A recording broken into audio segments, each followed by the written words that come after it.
Hola, ¿cómo están? Buenos días, buenas tardes, buenas noches. Estamos en un nuevo encuentro de podcast de la libertad, desarrollado en el marco de la Fundación Atlas, un ámbito para el debate, la discusión, la reflexión respecto a distintas temáticas que tienen que ver con la libertad en Argentina y en el mundo. Y hoy vamos a hablar de un tema que sucede en el mundo, pero que claramente afecta a la Argentina, a América Latina. Estamos en un mundo cada vez más global, cada vez más pequeño, donde las fronteras nacionales adquieren una dimensión diferente a la que teníamos en otras, apenas algunos lustros atrás. Y en este contexto vamos a conversar con Daniel Dorí, miembro del Comité Científico de la revista Conflits de París, desde París. También vamos a hablar con Luis Balcarce, director adjunto de OK Diario, desde Madrid, España, y Karin Hiebaum, analista de Relaciones Exteriores, columnista y corresponsal internacional en Austria. Así que bueno, vamos a comenzar a charlar con Daniel Dorí sobre quien es, como dijimos recién, miembro del Comité Científico de la revista Conflits en París. ¿Cómo estás, Daniel? Muchas gracias por estar, por la posibilidad de conversar con vos hoy. Sí, buenas noches a ti y a todos, porque ahora en Francia ya es un poco noche, ¿eh? Sí, sí, sí, sí. Muchísimas gracias por esta chance. Y te pregunto en primer lugar sobre el clima de ideas en Europa, si hay algún cambio importante, cimbronazo, por lo menos desde Argentina lo percibimos como que algo está pasando, pero no sé cuál es la visión de alguien que está in situ en Francia. Bueno, la situación en Europa es bastante surrealista en cierta medida. Por lo tanto, los que estamos aquí tenemos mucha dificultad para entender no solo lo que está pasando, pero sino lo que puede pasar en un porvenir más o menos cercano. ¿Por qué motivo? Porque hay un desfase entre las realidades políticas y electorales y la realidad de lo que la gente en su gran mayoría está pensando de veras, de manera confusa, cierto, en muchos casos, pero hay, por ejemplo, un rechazo a una serie de políticas de lo que queda de Estado, porque los estados europeos están siendo erosionados por arriba por instancias supranacionales que no nos quieren mucho bien y por revueltas en gran parte étnicas, pero también de insurgencia fría popular que desemboca en resultados electorales que son difíciles de entender. Acabamos de vivir en Francia un episodio que yo pensaba que estaba reservado a nuestras folclóricas democracias latinoamericanas, pero en Francia, gracias a Macron y a su circo, hemos logrado superar en cierta medida esto.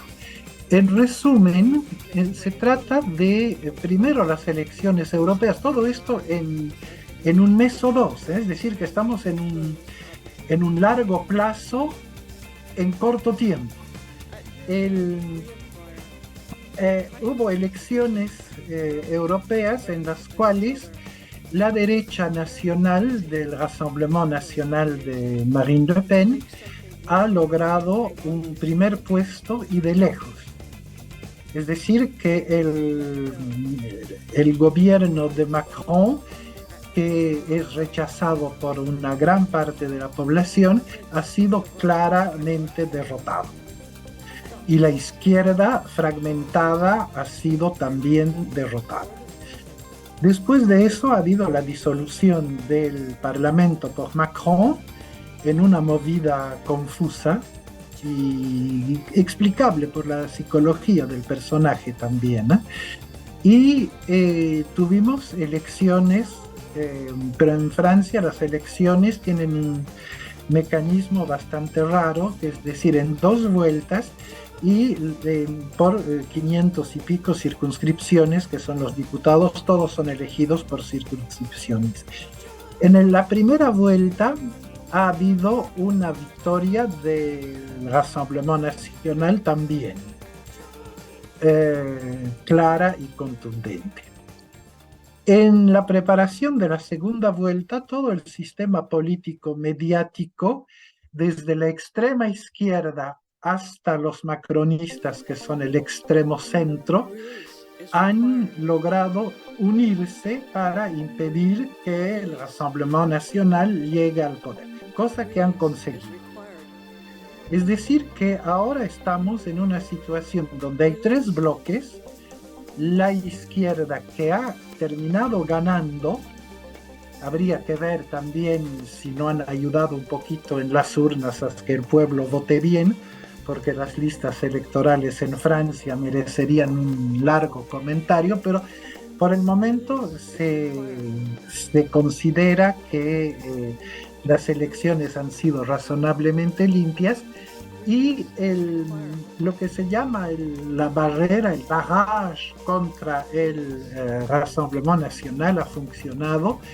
Por lo tanto, una pequeña mayoría de las tres minorías que están ahí, porque nadie tiene mayoría absoluta por lo visto, está del lado de la extrema izquierda, y después llega el campo gubernamental de Macron y sus aliados, y en tercer lugar, sorprendentemente, el Rassemblement Nacional, que ha sido eliminado en una enorme cantidad de circunscripciones por el hecho de que hubo la alianza entre la extrema izquierda, la izquierda, los centristas, los macronianos, etcétera, etcétera. Lo cual no presume de nada de una capacidad de gobernar, por supuesto, pero pone el país en una situación institucional sumamente complicada, porque ahora se trata de hacer equilibrismo y volvemos a las prácticas que se conocieron en Francia en la Tercera y en la Cuarta República, antes de que de Gaulle en 1958 genere la Quinta República, que daba cierta estabilidad, pero a la condición de que haya una mayoría clara y una oposición clara, y que la mayoría y la oposición sean compatibles con el régimen vigente. Lo que pasa ahora es que este régimen de dominación europeísta y profundamente antinacional pueda seguir siendo hegemónico. No es hegemónico a nivel de las ideas y no es hegemónico a nivel electoral. Por ejemplo, el Rassemblement Nacional tiene más de 10 millones de votos, y la izquierda, que ha ganado en escaños, tiene 7 millones. Es decir, que es un sistema electoral que genera cierta perplejidad, pero así funciona, cosa que vemos también en Inglaterra en las recientes elecciones.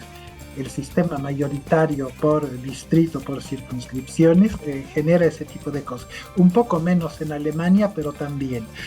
Por lo tanto, hay una diferencia que hay que analizar bien entre la batalla de las ideas y el resultado electoral y la traducción política del resultado electoral. Es decir, que estamos entrando en una fase sumamente complicada, porque hay un rechazo de las orientaciones, primero de la Comunidad Europea en una gran parte de los países, que está ligado al problema de la guerra en Ucrania, que está ligado al problema de Gaza, porque no hay que olvidar que en Europa una parte creciente de la población es musulmana y importa el conflicto israelo-palestino en Europa, particularmente en Francia, donde esta minoría en vías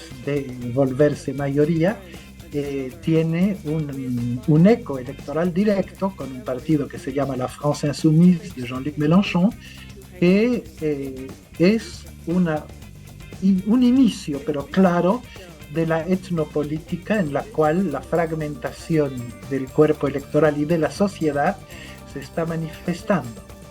Es decir, según mi análisis, estamos pasando de una política ideológica, de ahí que las ideas importan, a una etnopolítica, cosa que ya hemos conocido, por ejemplo, en Bolivia. El proceso del MAS es una transformación de la lucha ideológica en etnopolítica. Y eso es lo que estamos viendo en el caso europeo.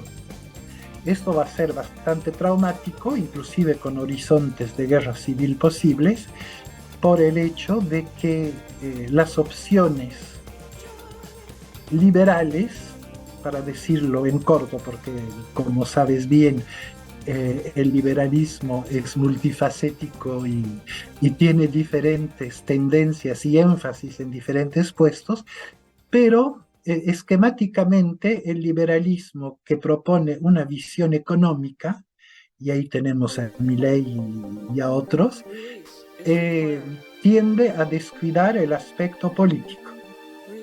Y la izquierda, que generalmente masacra la economía, con éxitos contundentes como Maduro y Sánchez, etcétera, mezclando audazmente la mala gestión económica con altísimas tasas de corrupción, hace política en serio.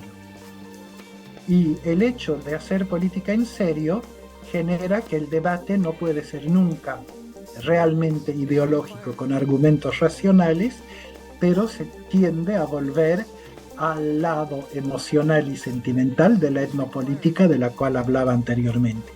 Eso es más o menos un resumen que explica por qué la situación es confusa, complicada en el caso europeo. Ahora, una última pregunta que nos podríamos hacer ahora es decir, ¿es realmente esto importante para el orden del mundo?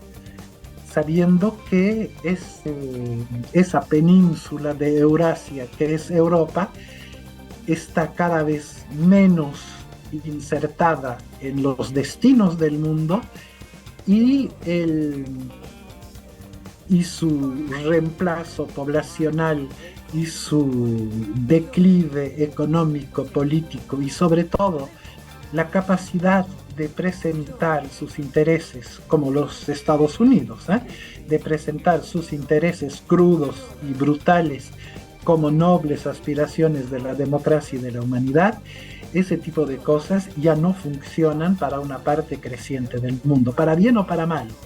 Eso es otro tema, pero de verdad ya no funciona. Y en el caso francés está clarísimo la pérdida de bases en África, la pérdida de impacto de la voz de Francia en el mundo, que es finalmente la voz de los neoconservadores americanos en inglés mal hablado. Ese tipo de moralización de la política, moralización entre comillas, tiene un impacto cada vez más débil. Entonces las sociedades se fragmentan, los estados tienen una capacidad menor de controlar su territorio, en el caso francés está claro, y sobre todo el pacto estatal que justifica que la gente pague impuestos al fin, es decir, que el Estado efectivamente te cobra impuestos, pero te garantiza mínimamente la seguridad de las personas y de los bienes. Y en la medida en que no se hace política para garantizar la seguridad de las personas y de los bienes de la mayoría de la población, para decirlo en corto, autóctona, estamos frente a una ruptura entre las élites transnacionales dominantes y el pueblo que quiere seguir viviendo como han vivido sus ancestros, que quiere seguir hablando los idiomas que se hablan en los territorios que ocupa y que quieren definir medianamente un porvenir para sus niños. Esto se ha vuelto confuso y oscuro. Por lo tanto, entramos claramente, ya estábamos antes, desde los años 2000 con el Tratado de Lisboa, etcétera, los referéndums. Es una larga historia de desposesión democrática de los pueblos.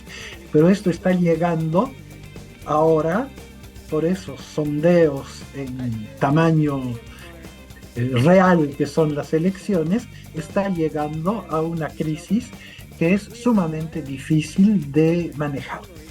Eso es más o menos el cuadro como lo veo.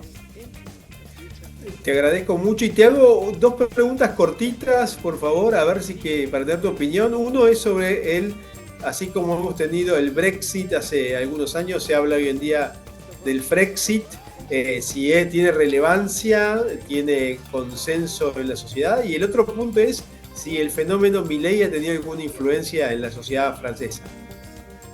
Bueno, el Frexit es un tema que ha sido abordado hace algunos años por el Rassemblement Nacional y otros movimientos más pequeños, pero el Rassemblement Nacional en su tentativa de desdiabolizarse se ha vuelto de hecho un partido centrista y ha abandonado la idea del Frexit. Por lo tanto, la idea del Frexit es totalmente marginal. Eso está claro. Y la tentativa consiste en modificar desde adentro, desde el Parlamento Europeo, pero con muchas dificultades, modificar las políticas más dañinas de la Comisión Europea.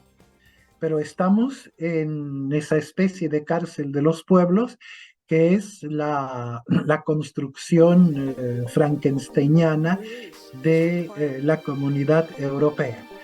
Eso es el tema, por lo tanto, no hay perspectivas de que el tema del Frexit entre en agenda en un porvenir previsible. La segunda pregunta era... Sí, la segunda pregunta tenía que ver si el fenómeno Milei tiene alguna relevancia política en Francia. Tiene, pero con ninguna comparación posible con la que ha tenido en España. La actuación de Milei en España, que ha sido por supuesto brillante, y sobre todo la polémica que ha generado en relación en particular con la intachable esposa de Sánchez, han sido cosas que a los españoles les ha hecho mucho bien. En Francia esto no ha tenido tanto éxito por una razón sencilla, primero del idioma, segundo porque los medios de comunicación en Francia están controlados en su inmensa mayoría por el dispositivo estatal francés y la ideología francesa de izquierda wokista y del centrismo extraño de Macron.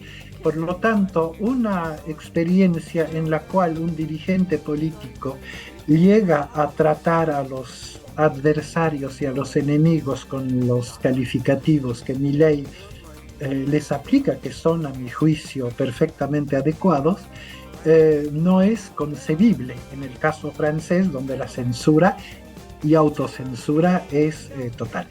De otro lado, por la derecha y la parte de la población consciente, en el caso de la experiencia argentina hay una gran expectativa, pero por el momento queda en la expectativa. No se entiende bien los códigos políticos argentinos, que son muy peculiares de ustedes.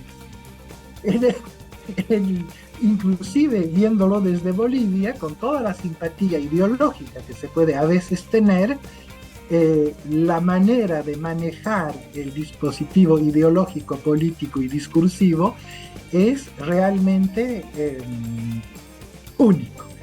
Entonces eso hace que el impacto de esta novedad, que es una real novedad, en el ámbito sudamericano, tenga dificultades a ser integrado en el análisis.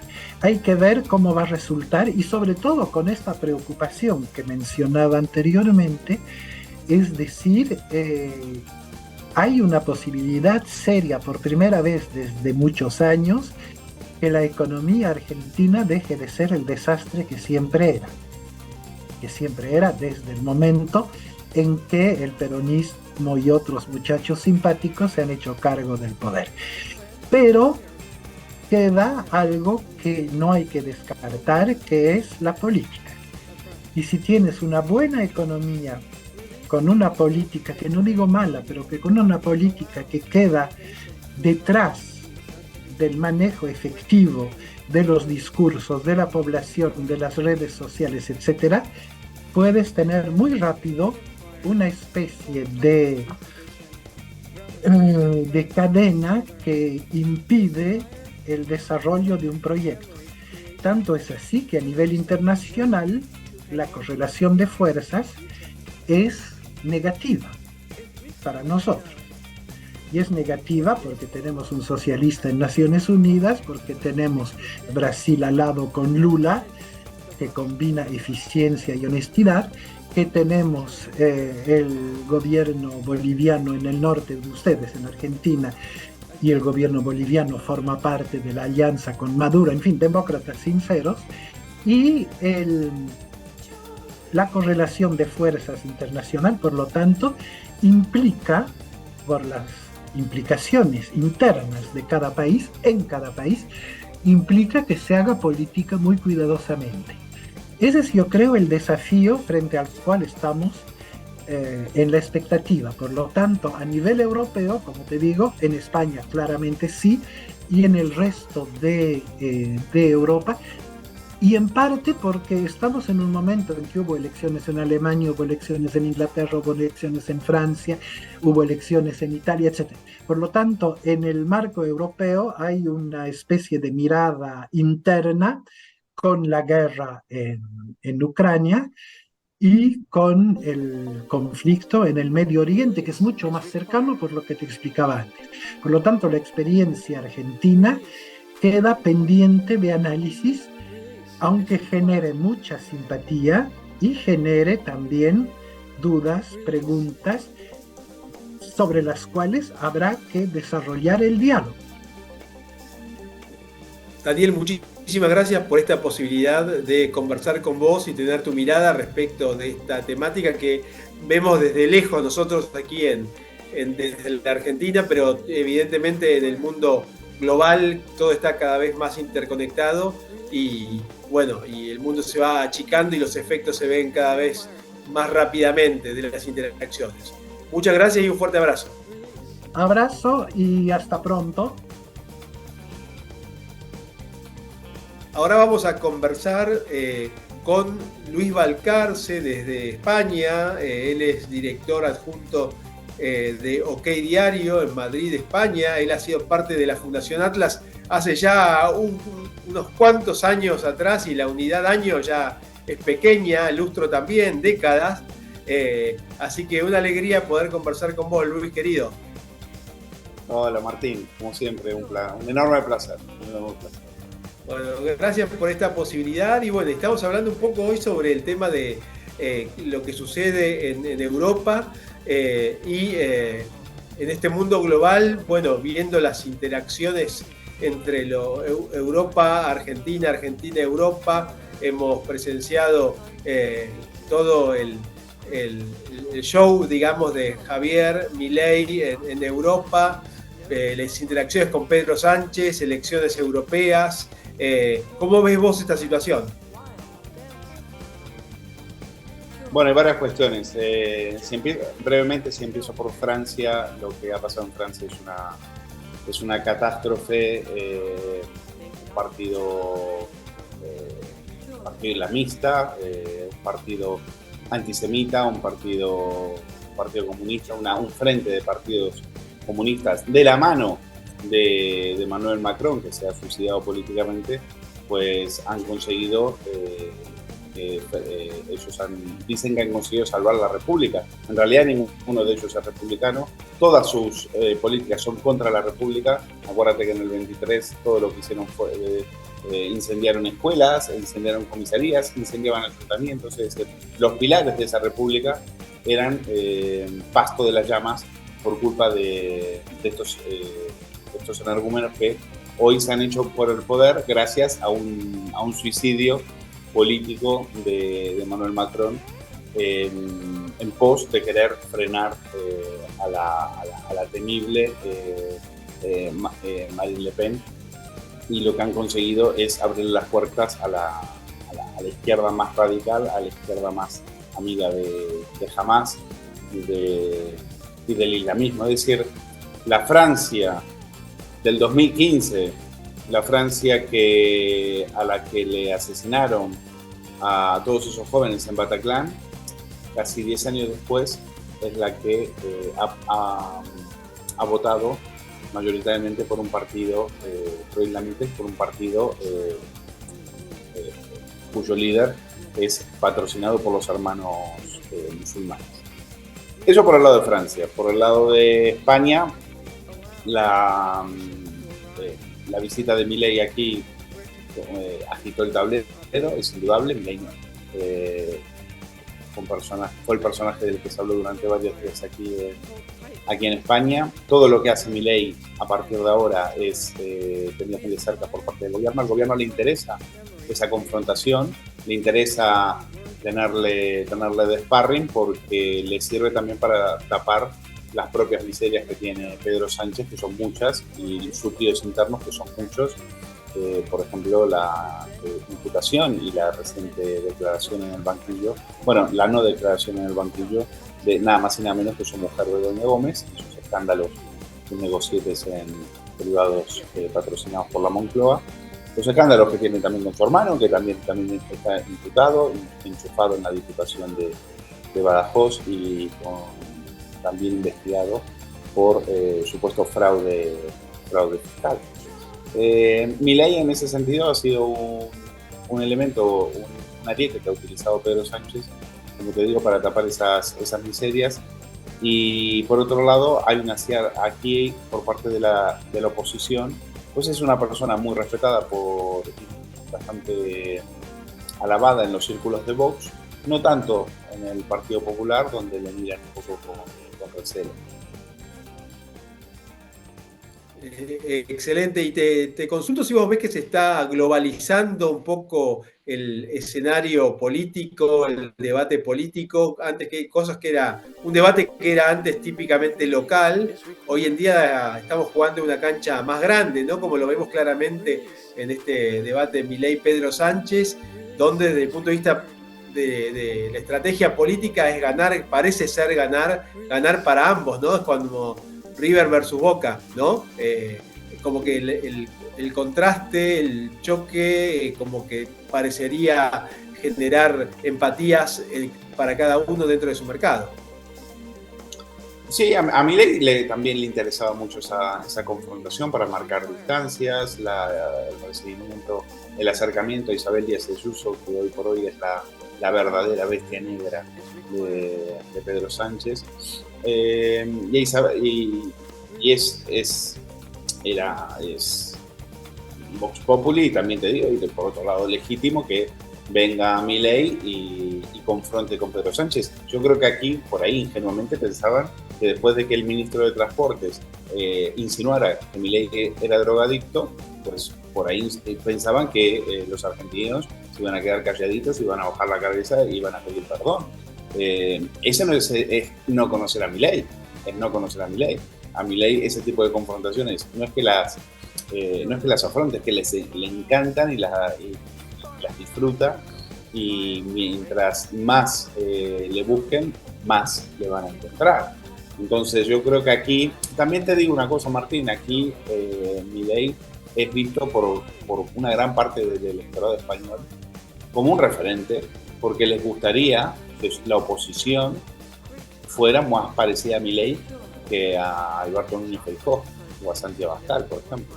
Entonces hay una parte que dice, este tío a nosotros nos gusta, ese estilo de confrontación, ese estilo de mirar a los ojos sin miedo, sin complejos a la izquierda liberticida de Pedro Sánchez, es un estilo que a nosotros nos gusta, y por eso Milei aquí es una persona muy, muy reconocida, con cierto prestigio y cierta fama, y por donde pasa no deja indiferente a nadie. Sí, y para ir cerrando, te consulto si España está viviendo un reverdecer de las ideas de la libertad, de este marco que vos describiste.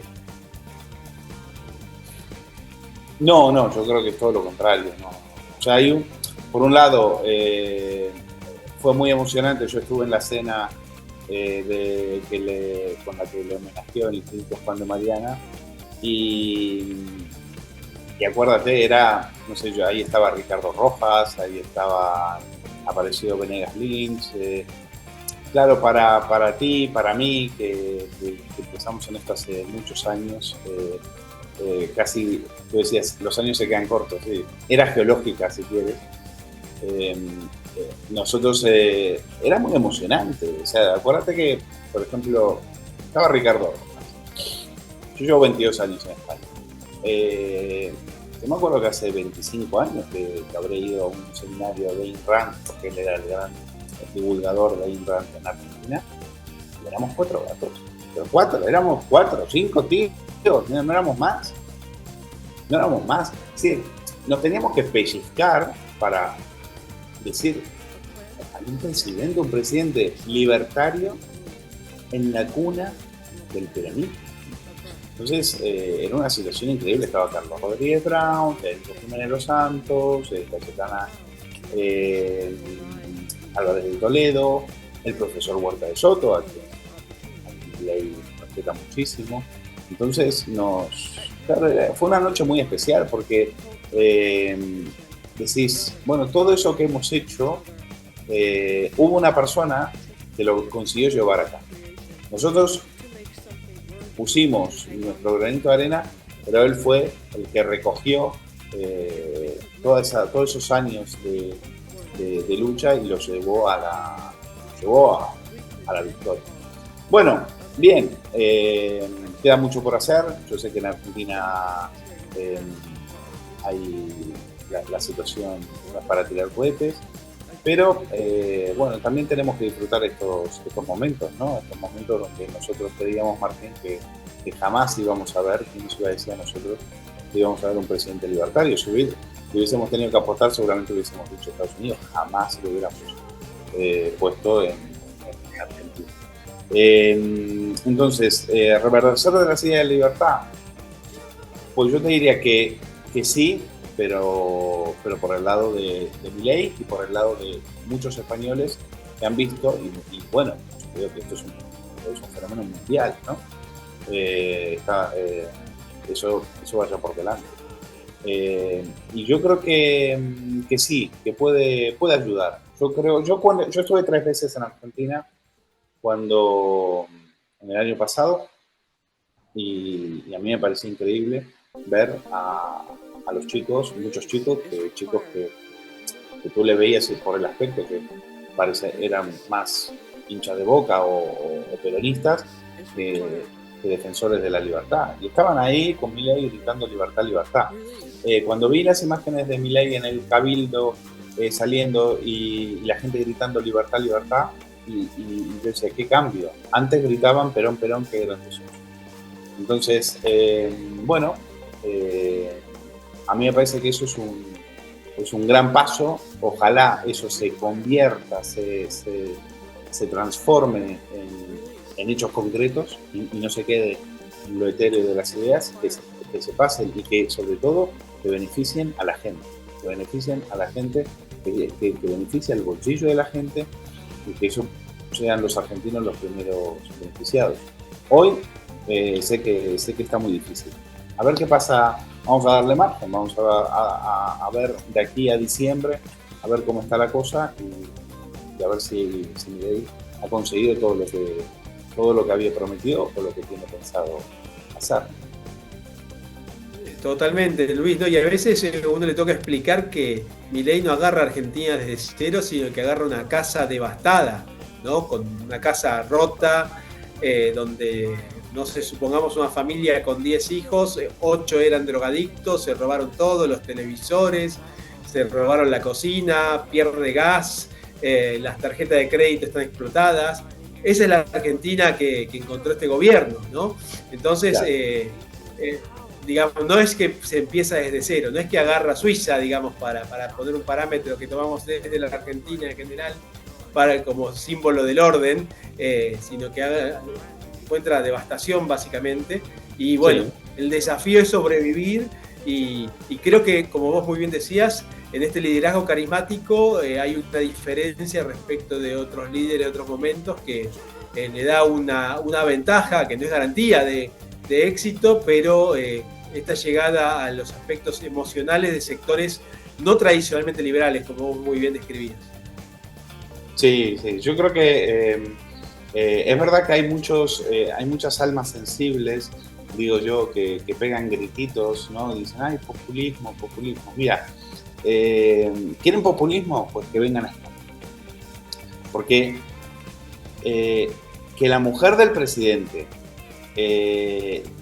sea tratada de forma desigual a la hora de ir al banquillo, y que el presidente mismo, Pedro Sánchez, entienda que su mujer hizo negocios, que patrocinó empresas, que después fueron beneficiadas con millones y millones de euros en deudas y contratos públicos, y crea que todo eso es normal.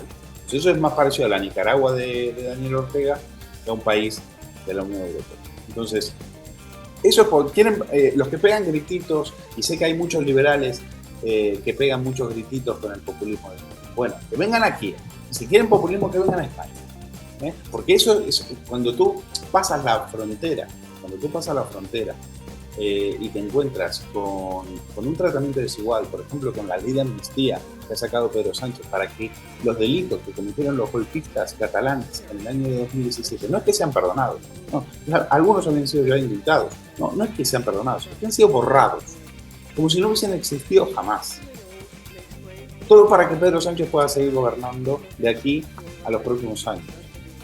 Entonces, cuando hablan de populismo, tú y yo lo sabemos porque durante muchos años hemos librado esa batalla, que vengan aquí a España, aquí hay populismo.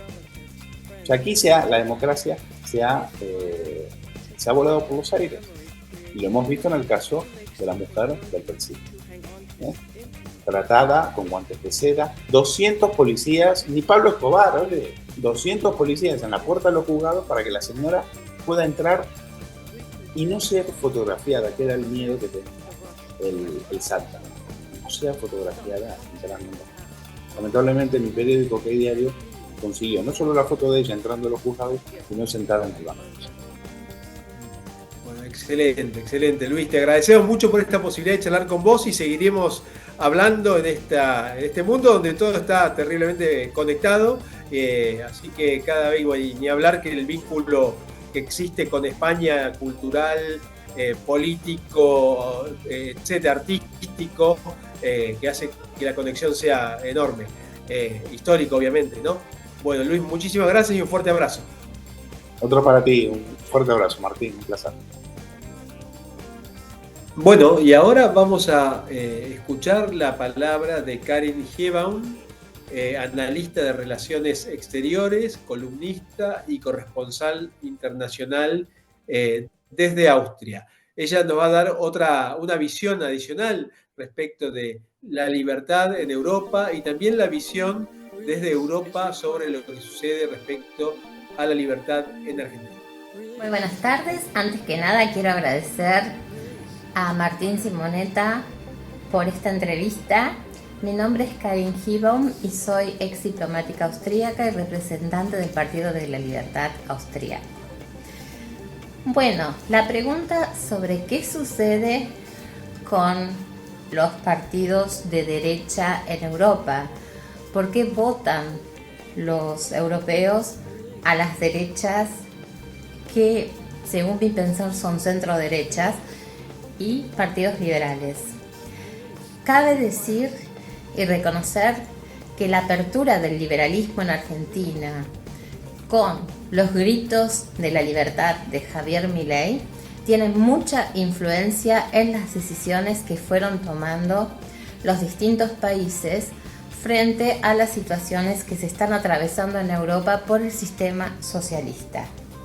La invasión musulmana, la guerra, digamos, fría todos esos factores y la inmensa situación de la migración de los distintos países están conllevando a las distintas culturas europeas a querer conservar su identidad y por eso mismo votar partidos que defiendan la propia identidad, la propia nación y la propia economía. Ante la pregunta ¿qué está sucediendo con el Reino Unido? ¿Qué está sucediendo con Francia? Y con todos estos países, como nombré anteriormente, que votan otros sistemas. En el caso de Inglaterra, vemos que se fue de una política conservadora a una política extremadamente socialista. Esto es un grito de la sociedad inglesa contra las medidas de haberse alejado de la Unión Europea, de haberse aislado, y también una protesta contra las monarquías. En otro caso, en los países de Europa Media, es un grito al conservar las propias nacionalidades, las propias identidades y volver a tener sus propios países, donde no sean regidos de gobiernos globalistas. Lo que no tiene nada que ver con el sistema, digamos, del comercio internacional. El libre mercado es una situación que quiere vivir todo país, pero no que un gobierno globalista tome decisiones sobre las propias sociedades. Y bueno, seguimos con el tema, las políticas bilaterales, los tratados de libre comercio y la importancia de los países. ¿Qué sucede en esta situación donde Javier Milei toma discusiones o distancia frente a países que no comparten su ideología libertaria? En este caso, dentro de la geopolítica internacional, es un problema visto desde el análisis geopolítico. ¿Por qué? Porque Argentina en este momento está en la gran oportunidad de cerrar tratados comerciales bilaterales con todos los países del mundo. Hoy Argentina necesita ser representada en el mundo para conseguir inversiones internacionales y el intercambio, competencia de este mercado internacional. Por eso la gran importancia de los tratados bilaterales comerciales, pero que solo cumplan una función de libre comercio exterior, respetándose, como dije anteriormente, la soberanía en la política interna de cada país. Muchas gracias por esta nota, espero haber respondido a las preguntas y estoy a disposición. Muchas gracias, Martín Simonetta, y todos los éxitos. Karin Kibaum, desde el Partido Político de la Libertad Austríaca. Gracias.